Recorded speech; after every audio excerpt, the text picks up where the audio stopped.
Kufuatia uvamizi wa Urusi dhidi ya Ukraine mwaka 2022 na Marekani dhidi ya Iran Juni 2025, hofu kuhusu silaha za nyuklia imerudi upya kwenye mijadala ya kidunia.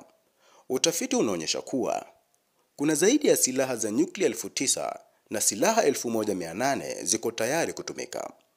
Hadi kufikia sasa mataifa 9 pekee ndio yanayojulikana kuwa na silaha hizo za nyuklia, nayo ni pamoja na Marekani, Urusi, China, Ufaransa, Uingereza, India, Pakistan, Korea Kaskazini na Israel.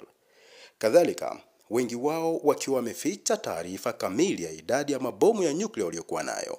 Lakini wataalamu wanakadiria kuwa makombora hayo ya maangamizi makubwa yamehifadhiwa ardhini, baharini, katika kambi za kijeshi au hata kwenye manowari.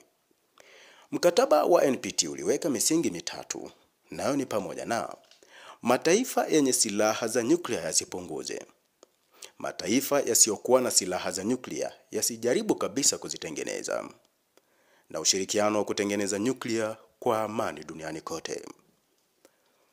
Mwaka 2009, Rais Barack Obama alitoa ahadi ya dunia salama bila silaha za nyuklia.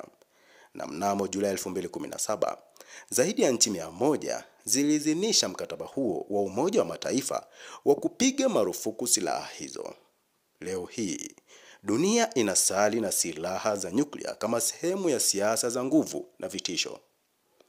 Swali ni kwamba, kuna dhamira ya kweli ya kuondoa silaha hizi, au dunia itaendelea kutengeneza silaha hizi za uharibifu mkubwa kama ngao ya amani?